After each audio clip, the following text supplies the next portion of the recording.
न धनवान अपने धन पर घमंड करे, न वीर अपनी वीरता पर। कोई घमंड करे तो इस बात पर घमंड करे कि वो परमेश्वर को जानता है और समझता है। धनवानों को चेतावनी, हे धनवानों सुन तो लो, तुम अपने अपने आने वाले कलेशों पर चिल्ला चिल्ला कर रो। तुम्हारा धन बिगड़ गया है और तुम्हारे वस्त्रों को कीड़ा खा गया है। तुम्हारे सोने चांदी में काई लग गई है और वह काई तुम पर गवाही देगी और आग के समान तुम्हारा मांस खा जाएगी। तुमने अंतिम युग में धन बटोरा है। देखो, जिन मजदूरों ने तुम्हारे खेत काटे, उनकी वह मजदूरी जो तुमने धोखा देकर रख ली है चिल्ला रही है, और लेने वालों की दुहाई सेनाओं के प्रभु के कानों तक पहुंच गई है। तुम पृथ्वी पर भोग विलास में लगे रहे और बड़ा ही सुख भोगा। तुमने इस वध के दिन के लिए अपने हृदय का पालन पोषण करके उसको मोटा ताजा किया। तुमने धर्मी को दोषी ठहराकर मार डाला, वह तुम्हारा सामना नहीं करता। हे यहोवा, हे बदला लेने वाले परमेश्वर, हे बदला लेने वाले परमेश्वर, अपना तेज दिखा। हे पृथ्वी के न्यायी, उठ और घमंडियों को बदला दे। हे यहोवा, दुष्ट लोग कब तक डींग मारते रहेंगे? वे बकते और ढिठाई की बातें बोलते हैं, सब अनर्थकारी बड़ाई मारते हैं। हे यहोवा, तेरी प्रजा को पीस डालते हैं। वे तेरे निज भाग को दुख देते हैं।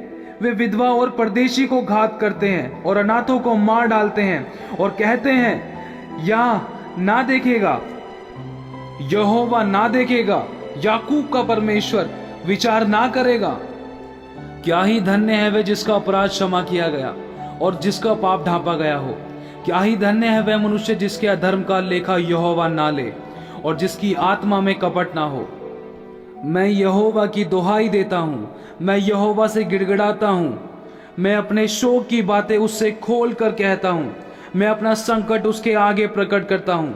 जब मेरी आत्मा मेरे भीतर से व्याकुल हो रही थी, तब तूने मेरी दशा को जाना, और जिस रास्ते से मैं जाने वाला था उसी में उन्होंने मेरे लिए फंदा लगाया। मैंने दाहिने ओर देखा, परंतु कोई मुझे नहीं देखता। मेरे लिए शरण कहीं नहीं रही, ना मुझको कोई पूछता है। हे यहोवा, मैंने तेरी दुहाई दी है। मैंने कहा, तू मेरा शरण स्थान है। मेरे जीते जी तू मेरा भाग है। मेरे चिल्लाने की ओर ध्यान देकर सुन, क्योंकि मेरी बड़ी दुर्दशा हो गई है। जो मेरे पीछे पड़े हैं उनसे मुझे बचा ले, क्योंकि वे मुझसे अधिक सामर्थी हैं।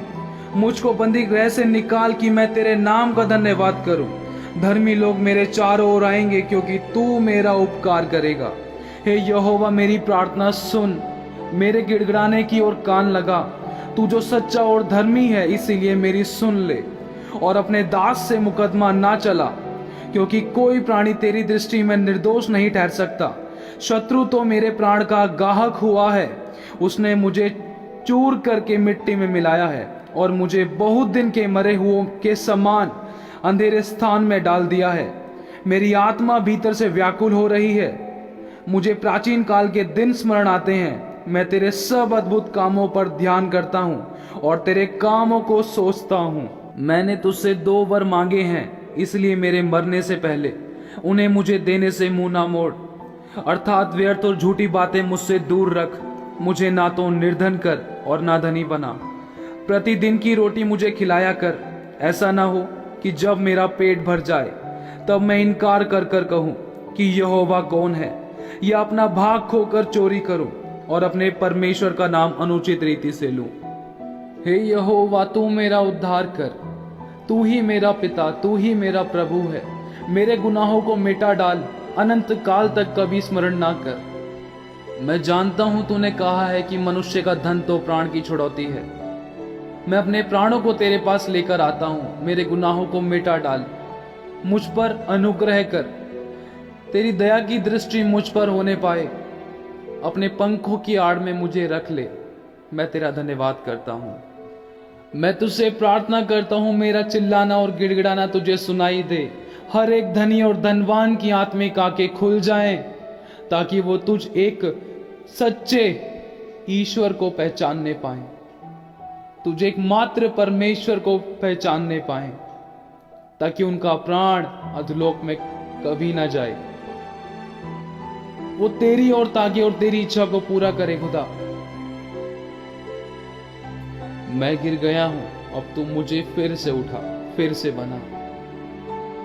ऐ धनवानो सुनो, मत करो अपने धन पर घमंड, जिसने तुम्हें धोखा दिया।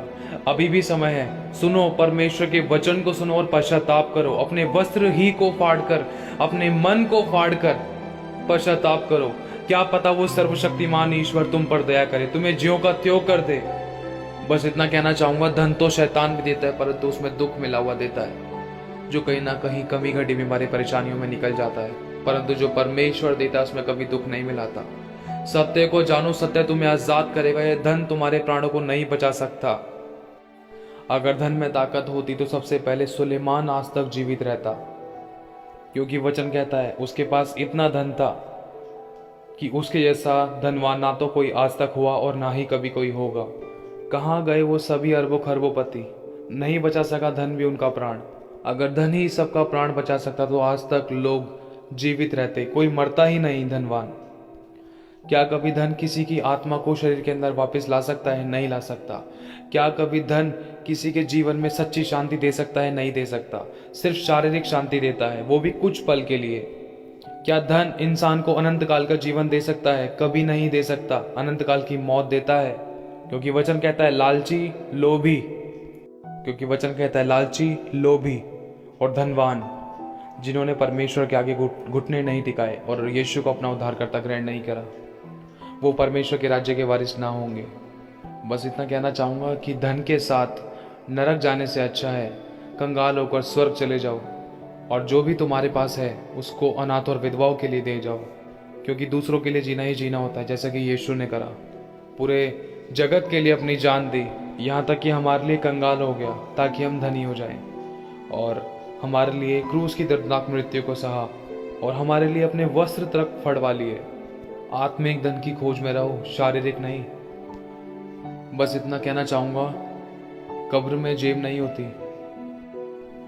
और कब्र में अलमारी नहीं होती, और कफन में जेब नहीं होती। ये मत सोचना कि अपना सारा धन अपनी कब्र पर रखवा कर, अपने साथ ले जाकर उसको दफन करवा कर, किसी की मदद ना करके वो धन हमारे साथ जाएगा, कि न्याय के समय जब हमारा न्याय हो, ताकि हम पिता परमेश्वर और प्रभु यीशु मसीह को उस धन को देकर उस पाप और अधोलोक की मृत्यु से बच जाए। ऐसा कभी नहीं हो सकता, क्योंकि ये सब यहीं पर तय होगा कि कौन जाएगा स्वर्ग और कौन जाएगा नरक। इसलिए जो कुछ भी तुम्हारे पास है उसका धन्यवाद करो, हर बात में उसका धन्यवाद करो, और जिसके पास नहीं है उसके लिए प्रार्थना करो। वचन कहता है कि दोगे तो तुम्हें भी दिया जाएगा, जिस नाप से तुम नापोगे उसी नाप से भी तुम्हारे लिए नापा जाएगा।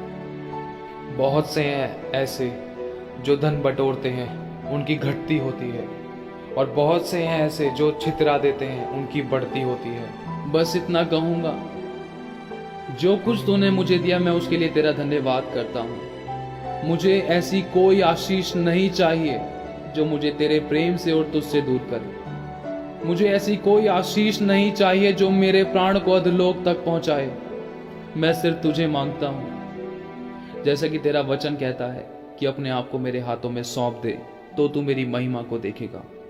मैं अपने आप को तुझे देता हूं, मुझे ग्रहण कर। तेरा धन्यवाद हो। आमीन।